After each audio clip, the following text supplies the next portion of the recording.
Chers amis, bonjour ou bonsoir, selon l'heure à laquelle vous allez suivre cet enseignement. Le deuxième qui est publié sur notre chaîne Le Kohelet. Je voudrais, avant de pouvoir annoncer le thème, dire merci à ceux qui ont déjà pris le soin d'écouter, de suivre le premier enseignement, dont le titre était « Veillons sur nos pensées ». Certains m'ont fait un feedback pour dire que cette étude leur a énormément fait du bien. Et c'est cela qui nous encourage à poursuivre, savoir qu'il y a des gens qui suivent, qui nous l'espérons seront de plus en plus nombreux. C'est en même temps l'occasion pour moi de vous dire que vous faites bien de suivre l'enseignement.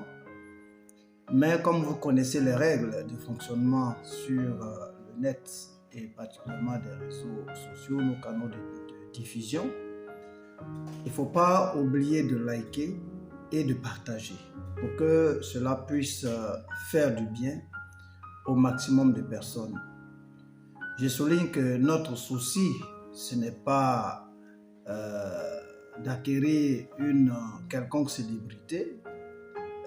D'ailleurs, si célébrité il y a et que c'est pour la gloire de Dieu, c'est tant mieux, c'est ça notre vocation. Mais le souci d'abord, c'est de faire en sorte que l'enseignement touche le maximum de personnes. Que plusieurs écoutent et que plusieurs soient édifiés et que cela aide ceux qui écouteront. Voilà. Donc, merci de continuer à nous encourager. Cela nous fait énormément de bien et ce matin ou ce jour, je voudrais vous apporter l'enseignement ou commencer à vous apporter l'enseignement sur le thème que Dieu nous a inspiré, qui soutient ou qui est le thème de l'année que nous développons pour cette année 2024. Il s'agit du thème suivant, la consécration à l'Éternel, gage d'une vie et d'un ministère réussi. Je répète, la consécration à l'Éternel, gage d'une vie et d'un ministère réussi. Aujourd'hui, il va être question simplement de voir le sens des notions contenues dans ce libellé. Et nous allons notamment nous appesantir sur les mots qui sont liés, la famille de mots liés donc à consécration. Nous allons donc parler du verbe consacré. Nous allons parler aussi de ce qui est sacré, pour finir avec la notion de la consécration elle-même. Alors, de quoi s'agit-il lorsqu'on parle de consacré? Selon les dictionnaires que nous avons pu consulter, puisque c'est la langue des autres, il faut bien savoir ce qu'eux-mêmes disent. Consacrer, c'est rendre sacré en dédiant à une divinité. Rendre sacré en dédiant à une divinité. Dans notre contexte, la divinité, sans aucune confusion possible, c'est Dieu, car il n'y a de Dieu que l'Éternel, notre Seigneur. Donc, nous comprenons que consacrer, c'est rendre sacré en dédiant à l'Éternel. Ce qui nous permet de toucher la notion du sacré. Une chose sacrée, c'est quoi? Une chose sacrée, c'est une chose qui appartient simplement à un domaine séparé. Là, nous sommes encore dans le sens du dictionnaire, dans l'explication du dictionnaire, qui nous présente donc ce qui est sacré comme étant ce qui est interdit, inviolable, par opposition à ce qui est profane. Lorsqu'on dit qu'une chose est sacrée, donc que cette chose a été dédiée à Dieu, cette chose-là fait l'objet d'une certaine révérence, d'une certaine crainte, on peut le dire. Et pour bien comprendre cet aspect des choses, je voudrais prendre un exemple que je connais bien. Moi, je suis Sénoufo. Et nous avons chez nous, en pays Sénoufo, ce qu'on appelle les bois sacrés. Les bois sacrés ne sont rien d'autre que des portions géographiques, des portions de terre, qui ont été dédiées aux divinités locales. Et parce que ces lieux ont été dédiés aux divinités locales, ces lieux donc vont porter le nom de bois sacré. Puisque c'est sacré, toute la population sait qu'on ne s'y aventure pas n'importe comment. N'importe qui n'est pas appelé à y entrer. Malgré le besoin de bois de chauffe et tout ce que vous pouvez imaginer des terres arables, les gens peuvent aller faire leur champ partout, sauf dans l'espace qui a été consacré aux divinités, c'est-à-dire le bois sacré.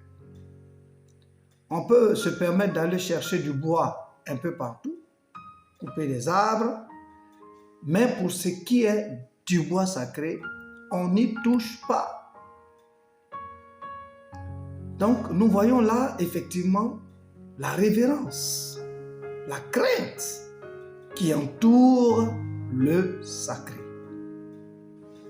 Alors, cela va faire que le bois sacré, dans la zone notamment nord de la Côte d'Ivoire, bien qu'étant situé en zone de savane, va présenter l'aspect d'une forêt, une forêt dense, on pourrait même dire une forêt primaire. Donc, ce lieu-là va resplendir de verdure, d'ombre, va devenir un lieu reposant, un lieu qui donne envie d'y faire des cultures ou même simplement un lieu qui donne envie de s'y rendre pour se reposer un temps soit peu. Puisque tout autour, c'est la savane, le soleil qui tape, la chaleur, et vous avez au milieu de ce décor-là un endroit luxuriant, un endroit plein de verdure, un endroit où il fait littéralement bon vivre. Eh bien, telle doit être l'image d'une vie consacrée au milieu de ce monde en difficulté, ce monde en perdition, lorsqu'au milieu de ce décor, une vie vient à être consacrée à l'Éternel. Cette vie devenue sacrée va évoluer, prospérer avec la bénédiction, la grâce de Dieu d'une manière extraordinaire, de sorte qu'elle devienne une référence, de sorte qu'elle soit vue, de sorte qu'elle soit enviée même, je pourrais dire, qu'elle soit convoitée. Voici la réalité spirituelle qui s'attache à cette notion. Donc, je répète que ce qui est sacré, c'est ce qui appartient au domaine de l'interdit, de l'inviolable, et qui bénéficie d'une révérence, d'une certaine crainte. C'est quelque chose qui est opposé à ce qui est profane. Nous disons que notre thème, c'est la consécration à l'Éternel, gage d'une vie et d'un ministère ici. Ce qui veut dire que si nous comprenons que nous avons besoin d'être consacrés à l'Éternel, cela revient à dire que nos personnes et nos vies deviennent sacrées. Donc, en principe, opposées au profane, nos vies deviennent des vies qui doivent faire l'objet de révérence, de respect profond et non pas de profanation, ni par nous-mêmes, ni par personne d'autre. Alors, ce qui nous conduit à la notion qui nous intéresse directement, c'est-à-dire la consécration. La consécration doit être comprise tout simplement comme étant l'action de consacrer. Autrement dit, la dédicace à une divinité et pour ce qui nous concerne, la dédicace à l'Éternel. Dieu nous invite à consacrer nos vies, à nous consacrer à lui. Si nous voulons réussir notre vie, si nous voulons réussir notre ministère, autrement dit notre service pour lui, évidemment pour ceux qui ont compris qu'ils ont besoin de se mettre à son service et qui, un tant soit peu, s'efforcent de le faire. Lorsque donc nous nous consacrons à l'Éternel, c'est une décision accompagnée d'actes et d'attitudes concrètes qui nous amènent de façon fort nécessaire à nous séparer de certaines choses, de certaines réalités, pour nous attacher, n'est-ce pas, au service et au culte de l'Éternel. Dans la consécration, donc, il y a l'idée de séparation. Et c'est ce que nous voyons avec Abraham dans Genèse chapitre 12, le verset 1. Dieu lui dit de quitter sa patrie, de quitter son pays, de quitter sa famille pour aller dans un endroit où lui, l'Éternel, indiquera. La séparation s'impose pour aboutir, pour arriver à une consécration. Il faut dire que la consécration implique nécessairement, en plus de la séparation, un changement de propriétaire. Nous avons dit tantôt que consacrer, c'est dédié à une divinité, dédié à Dieu. Lorsque donc tu décides de consacrer ta vie à l'Éternel, cela veut dire que tu lui dédies ta vie. Dédier ta vie à Dieu signifie que désormais ta vie appartient à Dieu. Parfois, quand on fait les bâtisses, on construit des maisons que nous appelons temples. Il arrive que nous fassions des cérémonies dites de dédicace. Et lors de ces cérémonies de dédicace, qu'est-ce qui se passe concrètement? La cérémonie a pour but de dire à tous les invités et à quiconque veut l'entendre ou peut l'entendre que le bâtiment qui est à l'honneur, le bâtiment qui est concerné, ce bâtiment-là désormais aura pour utilité telle ou telle chose. Donc, dans notre cas, ce bâtiment ne servira ou ne pourra servir qu'au culte à l'Éternel. Donc, nous dédions le temple à l'Éternel. Ce qui signifie que le temple dédié devient la propriété de l'Éternel. On n'a pas le droit d'y faire quoi que ce soit d'autre que d'adorer et de louer l'Éternel. Et c'est ce qui fait que certains serviteurs de Dieu, que je ne condamne pas d'ailleurs, vous diront qu'ils ne permettent pas que dans le temple, le bâtiment qui a été dédié à l'Éternel, qu'on vienne s'asseoir par exemple pour manger. C'est leur décision et moi je la comprends. Pourquoi? Parce que dans la compréhension de l'homme de Dieu, c'est que ce temple a été dédié à Dieu et ne doit servir qu'au culte. Voilà, maintenant on peut entrer dans des spéculations. Est-ce que le fait de manger, par exemple, dans une cérémonie où le nom de l'Éternel est glorifié, est-ce que ça aussi, c'est pas pour la gloire de Dieu? D'autant plus que la parole de Dieu dit, quoi que nous fassions, soit donc que nous mangions ou quelque autre chose que nous faisons, faisons-le pour la gloire de Dieu. À partir du moment où je suis en train de manger pour la gloire de Dieu, est-ce que c'est mauvais de le faire entre les quatre murs où le nom de l'Éternel est invoqué. Ça, c'est un autre débat. Moi, j'ai ma position, mais ce n'est pas ça l'objet de l'enseignement. Ce que je voudrais dire, c'est que, eh bien, lorsque le temple a été dédicacé, il devient la propriété exclusive de l'Éternel. On ne doit pas l'utiliser pour faire autre chose que glorifier Dieu. Et c'est exactement ce qu'a fait le roi Salomon. Lorsque nous lisons la Bible, l'histoire de Salomon qui, à la suite de son père David, a tenu la promesse de construire une maison, un temple à l'honneur de l'Éternel. La parole de Dieu nous rappelle dans le livre de 1 Roi au chapitre 8 notamment, la prière de Salomon qui a fait une prière et tout le cérémoniel qu'il a observé ce jour-là n'était rien d'autre qu'une cérémonie de dédicace, de consécration de la bâtisse à l'Éternel. Et nous voyons qu'il ne s'est pas contenté de faire une prière. Après la prière, il a même fait de nombreux sacrifices.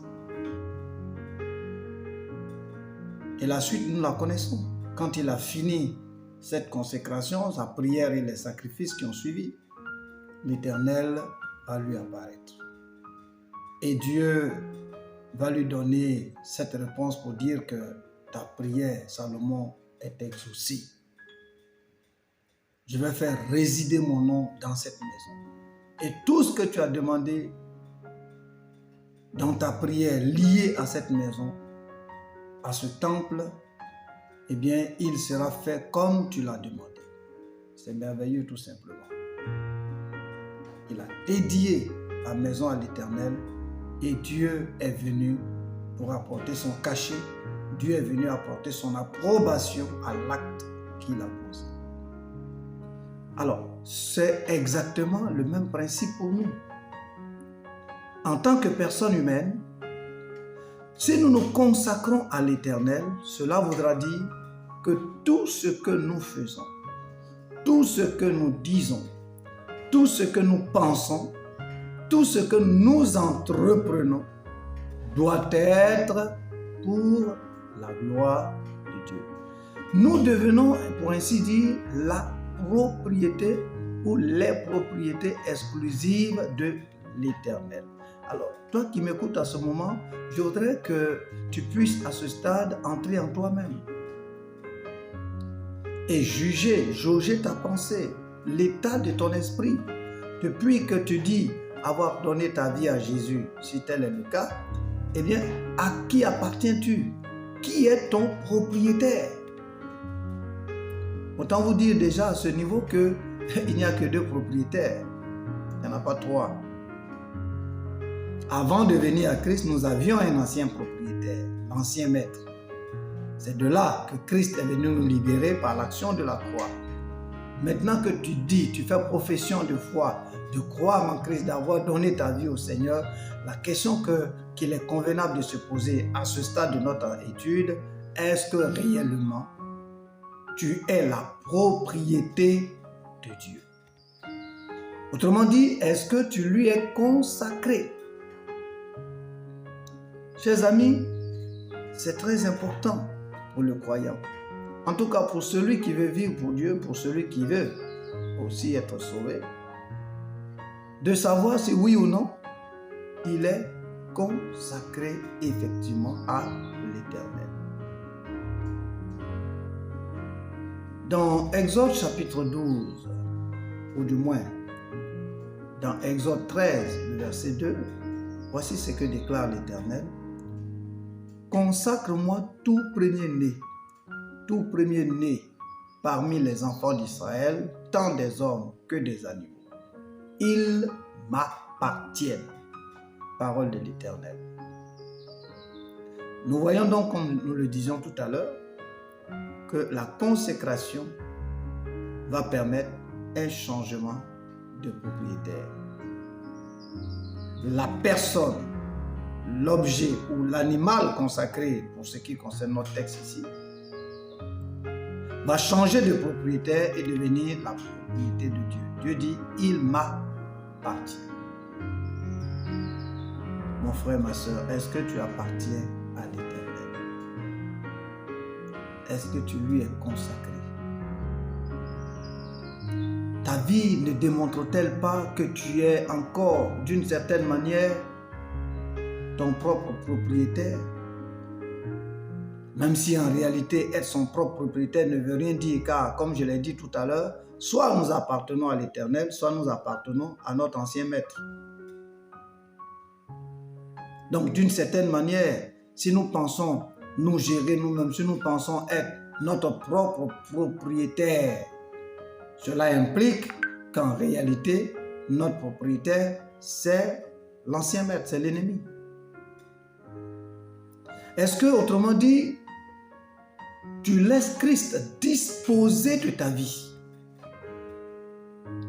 disposer de ton temps, disposer de ta personne, disposer de tout ce qui te concerne? Est-ce qu'il en est le propriétaire? Est-ce qu'il en est le maître, le patron par excellence? Le Seigneur nous dit à travers la pensée que nous sommes en train de développer que la consécration à l'Éternel est le gage d'une vie réussie. Tu ne peux pas être ton propre propriétaire et réussir ta vie ici-bas, ce n'est pas possible.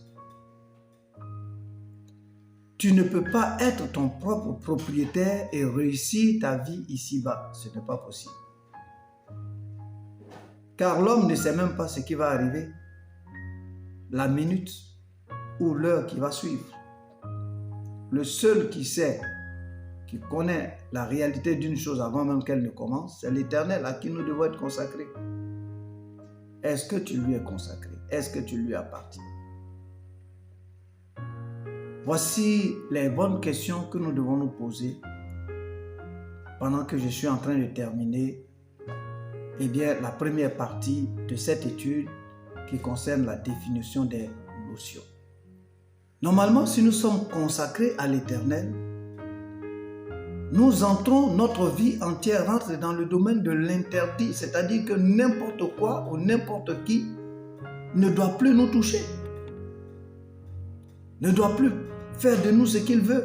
Autant le sorcier ne peut plus faire de nous ce qu'il veut parce que nous devenons sacrés, nous devenons une zone interdite pour lui, mais autant nous devons comprendre que le péché et les esprits qui vont avec ne doivent plus avoir accès et autorité sur notre vie. Voici la réalité de la consécration. Mon frère, ma soeur, es-tu consacré à l'Éternel? Est-ce que tu es rentré dans le domaine de la propriété ou des propriétés de l'Éternel? Je voudrais que chacun d'entre nous s'interroge et réfléchisse mûrement à la réponse à ces questions. Terminons avec ce passage de Exode, chapitre 5, le verset 1. Moïse et Aaron se rendirent auprès de Pharaon et lui dirent: Ainsi parle l'Éternel, le Dieu d'Israël. Laisse aller mon peuple pour qu'il célèbre au désert une fête en mon honneur. Dieu parle ici avec un adjectif possessif, mon peuple. Laisse aller mon peuple. Et parce que Dieu reconnaît que ce peuple lui appartient, lorsque vous lisez le livre de l'Exode, et notamment ces chapitres, les premiers chapitres, vous allez voir la puissance que Dieu va déployer pour que ce peuple qui est sa propriété puisse avoir la liberté de quitter l'Égypte et d'aller faire ce que lui, Dieu, voudrait qu'il fasse. Voulons-nous que Dieu fasse de nos combats ses combats? Voulons-nous que Dieu intervienne de façon puissante dans nos vies? Voulons-nous que Dieu décante les obstacles qui pourraient se présenter devant nous? qu'il y a une chose à faire. Nous avons à nous consacrer à lui. Nous avons à faire de lui notre patron. Nous avons à faire de nos vies sa propriété. Permettez-moi l'expression, sa chose. Tu dois devenir, je dois être la chose de Dieu. Voici la réalité. Quelqu'un disait que si lui, il est dans une activité, en tout cas qui lui rapporte assez d'argent, qui lui permet de vivre à l'aise, jamais il ne pourra l'abandonner ou la quitter pour se consacrer au service de Dieu. Une telle affirmation, comprenez que ça fait sourire. Mais alors, qui est ton propriétaire? Qui est ton patron? C'est une manière de dire, je suis mon propre propriétaire. Car quand tu es devenu la chose de Dieu, mais Dieu fait de sa chose ce qu'il veut.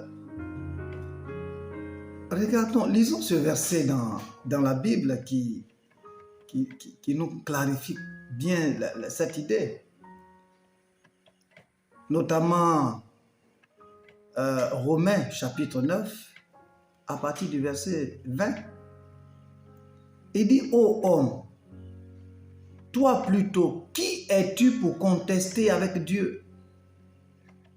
Le vase d'argile dira-t-il à celui qui l'a formé, pourquoi m'as-tu fait ainsi? Le potier n'est-il pas maître de l'argile pour faire avec la même argile une masse de vase d'honneur et un vase d'usage vil? Je reprends ce verset. Le potier n'est-il pas maître de l'argile pour faire avec la même masse un vase d'honneur et un vase d'usage vil? Comment quelqu'un qui a compris que il doit consacrer sa vie à l'Éternel peut-il dire, eh bien, si Dieu me demande de faire ceci alors que je suis dans telle condition ou telle autre, eh bien, je ne le ferai pas.